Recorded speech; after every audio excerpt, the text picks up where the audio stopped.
so aptly pointed out, a lot of what we're discussing today, folks haven't been able to connect the dots. Other people do connect the dots, but then other folks, when they hear discussion about them connecting the dots, are dismissive and say, well, you have Trump derangement syndrome, this is just the way he talks, this is all rhetoric, it means nothing. Yeah, because to some extent people on the left-hand side of the aisle freak out about Trump like it's a level... Whatever the reason why, Marshall, the country is divided. So you can't say, well, people got to get off their asses and put a stop to this if we feel that this is a problem, and people need to get involved in the political process, when half the people are supportive of what's going on.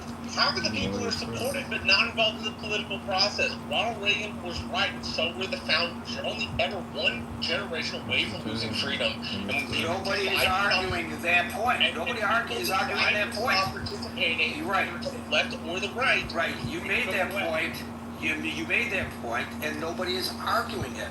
I'm just addressing, it's up to the good, that people have to stand up to this if in fact it is a trend toward authoritarianism. And I'm saying a lot of people are in support of the president's policies.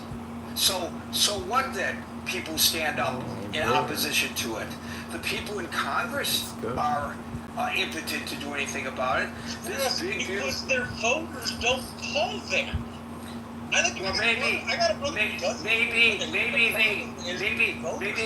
Okay, Marshall, a number of people do call and write their members of Congress. People hold town hall. Enough. I agree, not nearly enough, Marshall. I agree. Nobody is saying that it is sufficient. I'm just saying there are a sufficient number of people in the United States of America who are supportive of the president's policies. Not everybody would answer. Not everybody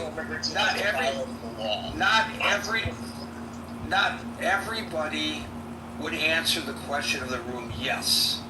A lot of people would answer the question of the room, no. That's all I'm saying. So your admonition to King, I'm just trying to put it in a little bit of perspective that it's not quite as simple as you suggested. That's all I'm saying. I just have to say, regardless of whether they agree with him, they don't agree with him, people don't take the time, they don't sacrifice their precious time. Right, we all agree with that. Yes.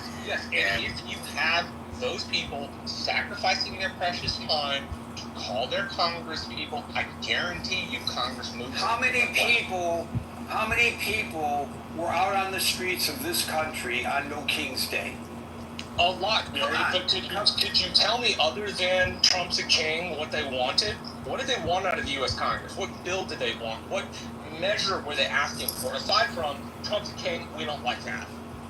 Well, that's speaking to the topic at hand, that the people who are... It speaks to the topic at hand, but if you're going to throw a protest and there is no way, that there is no instruction to Congress about what you want, then what point is the protest? So you're suggesting that the members of Congress saw all those demonstrations in their own districts and didn't understand the point that the people were making, and they ignored... I'm saying the protest didn't ask for anything specific. They simply said Trump is a king, which is fine for people to say.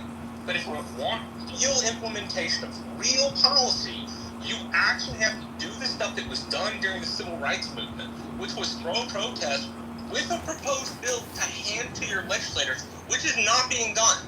Marshall, a lot of those protests did have people that were clearly saying... Oh, don't interrupt. Okay, hold on. Okay, first of all, I will moderate the room, Roger, and secondly, Roger is right, don't interrupt. Okay, we're going to stop this line of discussion because we're fine. It's 6:08, and I want to get everybody who's on the stage an opportunity to speak. And I didn't intend for this to be a back and forth, an argument, a tit for tat